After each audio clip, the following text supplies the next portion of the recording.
Good morning. నేను మీ హరి. ఇప్పుడు నేపాల్లోని కాఠ్మండు దేశంలో లుంబిని గౌతమ్ బుద్ధుడు పుట్టిండే స్థానానికి వచ్చినాము. ఇది మెయిన్ స్టాచ్యూ. చిన్నప్పుడు గౌతమ్ బుద్ధుడు ఎలా ఉన్నాడో అలా నేపాల్ గవర్నమెంట్ ఇది స్టార్ట్ చేసింది. మీరు చూస్తున్నారు, విజిట్ లుంబిని 2012 అని చెప్పి పెట్టినారు. ముఖ్యంగా మనము ఈ లుంబిని గురించి మనము చూసుకుంటే కపిలవస్తు రాజు శుద్ధోధనుడు, అదేవిధంగా భార్య మాయావతి, వీళ్ళు ఇద్దరు కపిలవస్తు సామ్రాజ్యానికి రాజు రాణి. వీళ్ళు అవుతూరి ఇక్కడ ఇట్లా మనకు మోసుకుంటూ పోతుంటారు కదా, అట్లా మోసుకుంటూ పోయేటప్పుడు మనకి ఇక్కడ వస్తానే మాయావతికి ఇక్కడ డెలివరీ కావడానికి కొద్దిగా పెయిన్స్ వచ్చినాయి. అప్పుడు లుంబినిలో ఈ బుద్ధుని మనకు జన్మనిస్తుంది.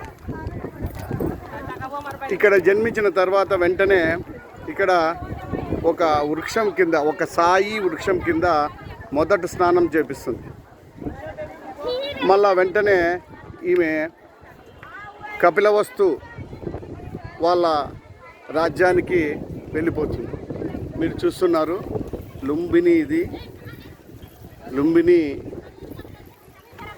ఎదురుగా మనకు కనపడేది మెయిన్ టెంపుల్. ఇక్కడ లుంబిని గురించి లుంబిని అని ఇచ్చినారు. అందరూ ఇక్కడ ఫొటోస్ అన్నీ తీసుకుంటున్నారు. మన భారతదేశం నుంచే కాక, అదేవిధంగా మన ఆంధ్రప్రదేశ్ రాష్ట్రం నుంచే కాక చాలా దేశాల నుంచి, రాష్ట్రాల నుంచి ఇక్కడ వస్తుంటారు. ముఖ్యంగా ఇక్కడ లుంబిని అని చెప్పి పెట్టారు చూడండి. ఇక్కడ మీరు చూస్తున్నారు. ఇప్పుడు మనకు ఇక్కడ గౌతమ్ బుద్ధుని జన్మించిన తర్వాత అక్కడ రాజు వచ్చి అడుగుతాడు, ఇక్కడ మా కుమారుడు ఇక్కడ లుంబినిలో జన్మించినాడు, ఆయన పెద్ద అయిన తర్వాత ఏమవుతాడు అని చెప్పి మనకు అనుకుంటారు. అక్కడుండే స్వామీజీ వచ్చి ఆయన అనుకున్న లక్ష్యాన్ని సాధించేవాడు అవుతాడు, అదేవిధంగా పెద్ద రాజు కానీ సన్యాసి కానీ అవుతాడని చెప్తానే రాజు చాలా ఒక మనసులో ఒక అనుమానం వస్తుంది. కపిలవస్తు రాజుకి, శుద్ధోధనికి, గౌతమ్ బుద్ధుని తండ్రికి అనుమానం వస్తుంది. అనుమానం వస్తే అప్పుడు ఆయన గౌతమ్ బుద్ధుని అల్లారు ముద్దుగా పెంచుతాడు. అల్లారు ముద్దుగా పెంచి ఆయనకు ఏ కష్టం కానీ నష్టం కానీ రాకుండా, బాధ అనేది తెలియకోకుండా, వృద్ధాప్యం తెలియకోకుండా, ఇవన్నీ తెలియకోకుండా పెంచుతాడు. పెంచితే 16 సంవత్సరాలకే యశోద వివాహం చేస్తాడు. యశోద అనే అమ్మాయితో. వారికి రాహుల్ అనే కొడుకు జన్మిస్తాడు. ఆ రాహుల్ కొడుకు జన్మించిన తర్వాత ఆయన దాదాపుగా 29 సంవత్సరాలు బాధ అనేది ఏది కనపడుకోకుండా శుద్ధోధనుడు బాగా పెంచుతాడు గౌతమ్ బుద్ధుని. 29 సంవత్సరాల తర్వాత ఆయనకు 4 సంఘటనలు ఎదురవుతాయి. అదేవిధంగా మనం చిన్నప్పుడు కానీ చదువుకున్నాము. 4 సందర్భాలు ఎదురవుతాయి. ఎదురుగా వృద్ధుడు వస్తాడు, అదేవిధంగా వ్యాధిగ్రస్తుడు వస్తాడు, అదేవిధంగా మృతదేహము ఎదురవుతుంది, సన్యాసిని ఎదురవుతుంది. ఈ విధంగా అన్నీ చూసేసరికే మన గౌతమ బుద్ధునికి ఒక మనసు అనేది చెలిస్తుంది. చెలించేసి మనకు మామూలుగా 29 సంవత్సరాల్లో భార్యని, రాజ్యాన్ని వదిలి ఇంకా ఆయన దేశ సంచారిగా వెళ్ళిపోతాడు. దాన్నే మహాభినిష్కర్మము అని అంటారు. అదేవిధంగా ఇక్కడ వివిధ దేశాల నుంచి వచ్చిన వాళ్ళు పగోడాలు నిర్మించినారు. మీరు చూస్తున్నారు గౌతమ్ బుద్ధుడు జన్మించిన స్థానంలో లుంబినికి మనకు టెంపుల్కి, మెయిన్ టెంపుల్కి మాయాదేవి బుద్ధుని జన్మించిన స్థానానికి మనం పోతున్నాము. ముఖ్యంగా మీరు చూస్తున్నారు ఇక్కడంతా బాగా చక్కని కోనేరులు.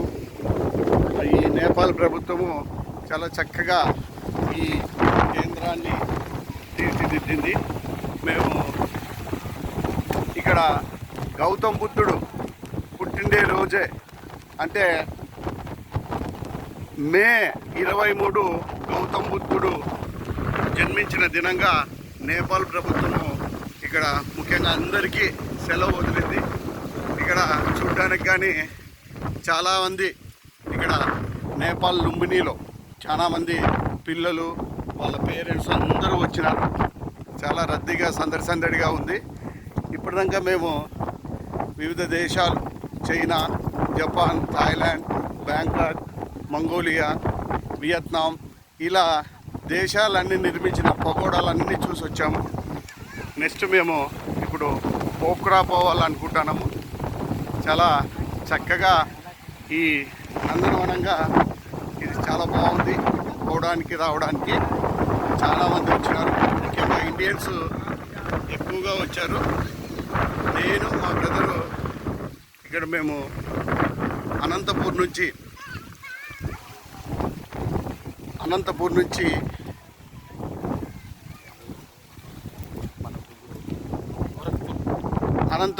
దాదాపుగా 2500 కిలోమీటర్లు, ఒక 850-900 రూపాయలు పెట్టి స్లీపర్లో ప్రయాణించి ఇక్కడికి వచ్చినాము. అక్కడ నుంచి సనౌలి బార్డర్లో దాదాపుగా 102 కిలోమీటర్లు ఉంటుంది. అక్కడికి మనకు 150 రూపీస్ తీసుకున్నారు. అక్కడ నుంచి ఇక్కడ నేపాల్ బార్డర్కి వచ్చాము. వచ్చిన తర్వాత ఇక్కడ లుంబినికి దాదాపుగా 29 కిలోమీటర్లు ఉంటుంది. లుంబినికి వచ్చినాము. ఇక్కడ ఆహ్లాదకరంగా వాతావరణం బాగా చల్లగా ఉంది. మామూలుగా మనకు 2 తెలుగు రాష్ట్రాలతో మనం చూసుకుంటే 2 తెలుగు రాష్ట్రాలు చాలా వేడిగా హాట్గా ఉన్నాయి. దాదాపుగా 45 డిగ్రీలంగా తీసుకొని పోయినారు. మనకు 45 డిగ్రీలు ఉంది, కానీ ఇక్కడ మనకు ఒక 10 డిగ్రీలు తక్కువ ఉంది. 35 ఆ మధ్యలో ఉంటుంది. చూడ్డానికి చాలా చక్కగా వచ్చినాయి. ఇప్పుడు మామూలుగా బుద్ధం శరణం గచ్చామి అని చెప్పి ఈ విధంగా ప్రజలకు చాలా బుద్ధిజం గురించి చాలా చక్కగా చెప్పాడు. కాబట్టి ఇక్కడ భారతదేశంలో బుద్ధుడు పుట్టిన ఈ ప్రాంతాన్ని ప్రతి ఒక్క హిందువు, మిగతా మతస్థులు కానీ ప్రతి ఒక్కరూ ఇక్కడ చూడాల్సిన ప్రదేశము. చాలా చక్కగా ఉంది. ఇక్కడ చూడండి, నేపాల్ వాళ్ళు ఇక్కడ వచ్చి చెట్టు దగ్గర కూర్చొని భోజనాలు చేస్తున్నారు. పుట్టినరోజు అంటే మేము గొప్పగా ఫీల్ అవుతున్నాము. ఎందుకంటే గౌతమ్ బుద్ధుడు పుట్టిన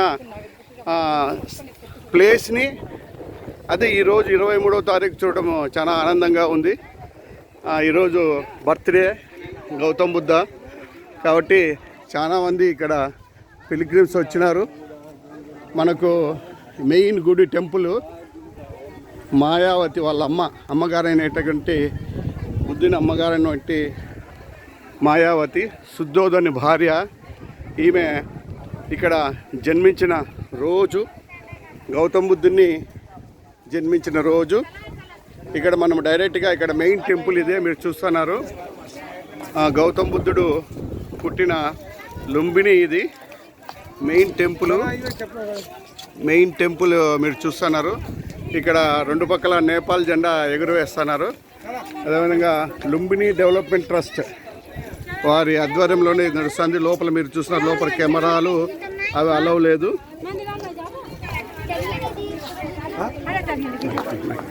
ఇక్కడ లుంబిని గౌతమ్ బుద్ధుడు పుట్టిన ప్లేస్ ఇది. చాలా చక్కగా ఉంది. లోపల కెమెరాల అలవ్ లేదు కాబట్టి ముందే మీకు చూపిస్తున్నాను.